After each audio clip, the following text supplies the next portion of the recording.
चंपा में अगर फूल नहीं आ रहे हैं सही तरीके से तो 2 फर्टिलाइजर इस्तेमाल कीजिए, आपको बहुत अच्छा रिजल्ट दिखने को मिल सकता है हफ्ते के अंदर। तो चलिए बात करते हैं डिटेल में इस वीडियो में। हेलो दोस्तों, आपका मेरे वीडियो में स्वागत है। चंपा एक बहुत ही ब्यूटीफुल फ्लावर है, आप इसे अपने घर में लगा सकते हैं। बड़े आसानी से जो है इनकी कटिंग जो है आप लगा सकते हैं, और वो भी क्या है बिल्कुल फ्री में।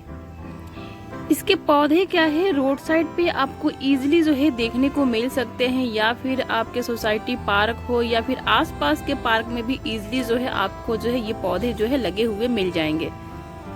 तो अभी देखिए रेनी सीजन चल रहा है, यानी कि अभी खत्म नहीं हुआ। इस टाइम पे भी जो है अगर आपने इनकी कटिंग नहीं लगाई है तो इस टाइम पे भी जो है आप इनकी कटिंग जो है लगा सकते हैं, और बहुत जल्दी जो है आपके पास बहुत सारे जो है पौधे जो है मल्टीप्लाई हो जाएंगे चंपा के। तो लास्ट ईयर देखिए मैंने बहुत सारे जो है पौधे की कटिंग बनाई थी। अब सभी जो है पौधे काफी बड़े हो गए हैं, और इनको क्या है मैंने अलग अलग जो है गमले में शिफ्ट कर दिया है। और मेरे पास फिलहाल 2 कलर है, एक तो ये देखिए बहुत ही ब्यूटीफुल प्यारा सा कोरल कलर है, और दूसरा है व्हाइट कलर।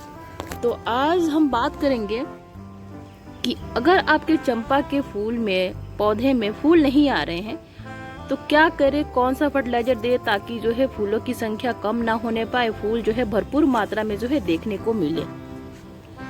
तो देखिए मेरे चंपा के फूल पौधे थे, तो देखिए मेरे चंपा के पौधे काफी अच्छे से फ्लावरिंग कर रहे थे, लेकिन क्या है अब इनमें फूलों की संख्या जो है घटती जा रही है। तो अभी क्या है पौधे क्या साइन कर रहा है कि मुझे खाना जो है चाहिए, मुझे भूख लगी है, मुझे खाना दे दो अच्छा हेल्दी फूड, ताकि जिसकी वजह से मेरी पतियां बहुत अच्छे से हेल्दी खाना बना पाए और चारों तरफ जो है पहुंचा पाए, और मैं खुश होकर जो है फूल देता रहूं। तो चलिए इसकी इच्छाओं को हम पूरा करते हुए सबसे पहले इनकी जो है खाद दे देते हैं, इनको खाना देते हैं। तो चंपा फ्लावर में अगर पौधे में, सॉरी मैं बाबा फ्लावर बोल रही हूँ, अगर चंपा पौधे में फूल नहीं आ रहे हैं तो सबसे पहले क्या है मंथली बेसिस पे हम अपने पौधे पे, किसी भी पौधे पे हम फर्टिलाइजर देते हैं कंपोस्ट। ये तो बहुत कंपल्सरी होता है, चाहे जो भी पौधे आपके पास है, इंडोर छोड़ के फ्लावरिंग वाले पौधे की बात कर रही हूँ। तो सबसे पहले हमने मंथली बेसिस पे जो है कंपोस्ट देना है। तो उससे पहले देने से पहले देखिए गमले की मिट्टी कुछ इस तरीके से जो है सूखी होनी चाहिए, यानी इसमें बात करें नमी की तो नमी 10% के करीब जो है या 20% के करीब जो है रहनी चाहिए। और इसमें देखिए मैंने मॉस रोज लगा रखे थे, लेकिन मैंने निकाल के जो है फेंक दिया है। अब थोड़े जितना ऐसे तोड़ेंगे तो क्या है ये दोबारा से फैलते जाएंगे, और रेनी सीजन में ये जो मॉस रोज है काफ़ी ज़्यादा जो है फैलते हैं। तो सबसे पहले क्या है मैं इनको निकाल देती हूँ, और कोई भी खाद देने से पहले गमले की जो है गुड़ाई करना बहुत ज़रूरी है। तो इसको मैं निकाल देती हूँ इस तरीके से कुछ, ये देखिए। अब हम इनकी रूट के साथ निकालेंगे तब क्या है दोबारा से पनपने नहीं पाएंगे। ये देसी वैरायटी के हैं, इसमें पिंक कलर के जो है बहुत ही ब्यूटीफुल जो है फूल आते हैं। तो इसे मैंने लगाया था मल्चिंग के तौर पे, ताकि एक गमले में 2 फायदे हो जाए, ऊपर की तरफ चंपा फ्लावरिंग करता रहे और नीचे की तरफ क्या है ये जो पोर्चुला का है ये जो है फूल देता रहे। तो चलिए सबसे पहले मैं क्या है इनको निकाल देती हूँ। तो इनकी मैंने गुड़ाई कर ली, और जो जो निकल रहे हैं उनको मैं निकाल देती हूँ। और बात कर देखिए सबसे मोस्ट इम्पोर्टेंट थिंग है चंपा पौधे के लिए इनकी मिट्टी का। जब भी आप इनके लिए मिट्टी रेडी करें बिल्कुल वेल ड्रेन सॉइल होनी चाहिए, यानी कि सैंडी सॉइल होनी चाहिए। इनमें जो है चिकनी मिट्टी में ना लगाए कभी भी, क्योंकि जो चंपा का पौधा होता है इसमें पानी की ज़्यादा रिक्वायरमेंट जो है नहीं होती है, क्योंकि इसमें पानी जो है पहले से ही जो है स्टोर होता है। ये देख रहे हैं इतने मोटे जो इनका ट्रंक है, तनाए हैं, इनमें पानी भरपूर मात्रा में है। और ज़्यादा पानी देने से क्या होता है जो इनकी जड़ें होती हैं वो जो है गल जाती हैं। तो इसीलिए देखिए मिट्टी की बात करूँ तो देखिए बिल्कुल सैंडी सॉइल है, बिल्कुल वेल ड्रेन भुरभुरी है। देखिए बिल्कुल, ये देखिए मुट्ठी नहीं बन रहा है। ऐसे फ्लोइस जो है आपको मिट्टी देनी पड़ेगी चंपा के पौधे के लिए। तो अब गुड़ाई कर लिया, इनमें जो भी खरपतवार हैं उनको निकाल लिए। अब क्या करेंगे हम इनको खाद देने से पहले इनको अच्छे तरीके से जो है सर्कल बना लेंगे, एक रिंग सा जो है बना लेंगे, ताकि हमें जो है इजी हो खाद देने में। ऐसे जो है हमने कर लिया, एक रिंग सा जो है क्रिएट कर लिया। अब ये पॉट की बात करें साइज की कि हमने खाद देना कितना है, तो गमले की साइज है दोस्तों 10 इंच, और 10 इंच के गमले के लिए हमें क्या है 1 से 1.5 मुट्ठी जो है खाद इनफ रहेगा।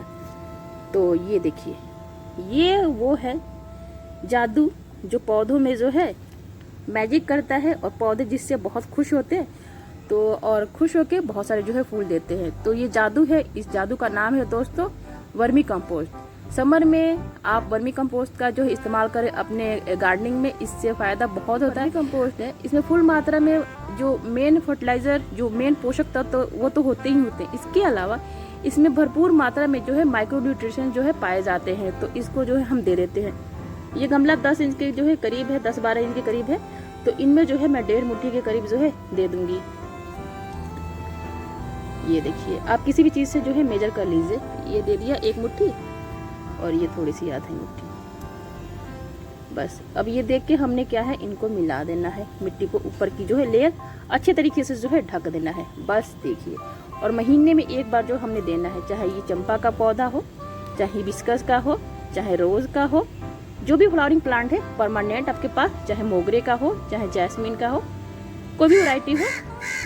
ये देखिए कौवा काका करने लगा, हाँ जी उड़ गया। तो खाद दे दिया। अब इसके बाद हम एक और खाद दे देंगे। ये तो हमारा मेन पोषक तत्व तो हो गया, माइक्रो न्यूट्रिशन हो गया। अब पोटेशियम युक्त जो हमें फर्टिलाइजर देना पड़ेगा ताकि फूलों की संख्या हो ज्यादा हो। तो इसके लिए हम इस्तेमाल करेंगे लिक्विड फर्टिलाइजर। तो चलिए मैं लेके आती हूँ। तो जो लिक्विड फर्टिलाइजर दे रही हूँ, ये देखिए, ये सभी को पता है, ये बात किसी से छुपी नहीं है, ये है बनाना पील फर्टिलाइजर। कई बार बंदा क्या होता है कि भूल जाता है, तो हमें क्या है उनको रिमाइंडर दिलाना पड़ता है कि हाँ भाई ये चीज है, आपको पता है, लेकिन आप भूल गए पौधों को देना, तो फटाफट जो है आप दे दीजिए। तो इसीलिए क्या है, हम साथ के साथ जो है सारी जानकारी जो है शेयर करते रहते हैं ताकि आप ना भूलें। तो ये बनाना पील बनाना बहुत इजी है। केले के छिलके ले लीजिए, इनको जो है किसी भी कंटेनर में जो है रख दीजिए, उनमें पानी मिक्स कीजिए और इनको जो है 24 घंटे के लिए छोड़ दीजिए। ज़्यादा से ज़्यादा 3 दिन में जो ये फर्टिलाइजर बन के रेडी हो जाता है। तो हमने जो है ये फर्टिलाइजर जो है मैं बना के रखी हूँ। अभी देखिए लगातार, पहले तो इतनी तेज़ बारिश हो रही थी, लगातार बारिश हो रही थी 4 से 5 दिन। उसके बाद क्या हुआ, बीच में जो है मानसून बिल्कुल ही गायब हो गया, पंजाब को डुबा के चला गया। बीच में कुछ नहीं हो रहा है, कोई भी एक्शन, कोई भी बारिश वगैरह ना ही कुछ। कल की डेट में हल्की सी जो है फुहारें पड़ी थी, उसके बाद कोई बारिश नहीं हुई है।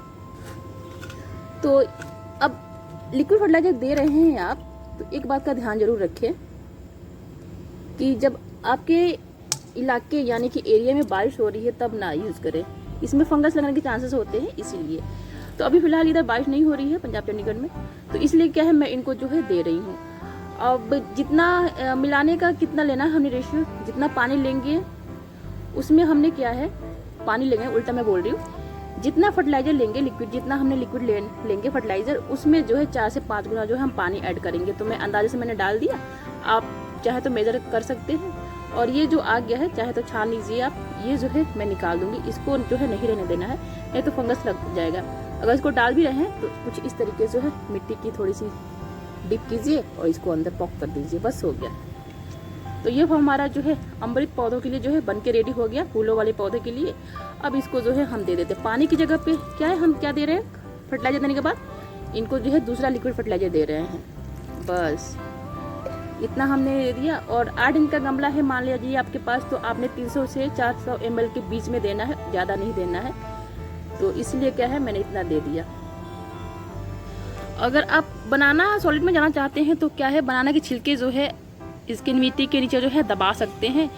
अगर आप 10 दिन में एक बनाना के छिलके दबाते हैं तो भी जो है आपको फूलों की कमी जो है देखने को नहीं मिलेगी। अब दूसरी बात करते हैं, देखिए जैसे जैसे फूल पूरा खिल जाए, अभी ये देखिए यहाँ पे कलियाँ हैं आने वाली हैं, ये देखिए खिलने वाले हैं। जैसे पूरी जो है फूल खिल के ये जो है खत्म हो जाएगा, तब क्या है हम इस स्टॉक को यहाँ से कट कर देंगे। इसमें देखिए कलियाँ आने वाली हैं, इसे मैं कट नहीं कर रही हूँ। इससे क्या होगा, ये कट हो जाएगा, तब क्या है पौधा दूसरा स्टॉक खिलाएगा और उसमें जो है बहुत सारे जो है फ्लावरिंग जो है देखने को मिलेंगे। तो बस ये 2 फर्टिलाइजर बेफिक्र हो के आप महीने में एक बार इस्तेमाल कीजिए पौधों पे। वर्मी कंपोस्ट महीने में एक बार, लेकिन जो मैंने लिक्विड बनाया है वो आपको देना है 15 दिन या 20 दिन के गैप पे। बारिश होने के बाद क्या है, इतनी तेज धूप उगती है जिसकी वजह से देखिए इनकी पत्तियां जो है बर्न होने लगी हैं। तो ये क्या है, ये नाजुक हो गए थे पौधे। इसका रीजन क्या है, क्योंकि इनको क्या है मैंने ग्रीन नेट के नीचे रखा हुआ था, लेकिन अब क्या है प्रॉपर ओपन में है। तो जो बारिश के बाद धूप निकलती है, बाय गॉड बहुत ही तीखी होती है। और इस पौधे को क्या है, मैंने ग्रो बैग में लगा रखा है, बड़ा सा ग्रो बैग दे रखा है। और इनमें जेड प्लांट की बहुत सारी जो है कटिंग लगा रखे हैं। देखिए जैसे जैसे जेड प्लांट टाइम इसका ज़्यादा जाएगा वैसे वैसे क्या है इनके जो ट्रंक है मोटे होते जाएंगे, घना होते जाएगा, जिससे क्या हम निकाल के बहुत सारे जो है बोनसाई बनाना हो या फिर टोपियारी बनाना हो उनको जो है हम बना सकते हैं। तो बस दोस्तों इस फर्टिलाइजर का इस्तेमाल कीजिए, आपको बहुत अच्छा जो है रिजल्ट देखने को मिलेगा। और ये देखिए कटिंग के थ्रू प्रोपोगेट किया हुआ लास्ट ईयर, और इस साल मेरे पास क्या है कितने सारे जो है चंपा के जो है फ्लावरिंग जो है पौधे जो है रेडी हैं। तो आई होप मेरा वीडियो आपको यूजफुल लगे। Thank you for watching. Bye bye, take care.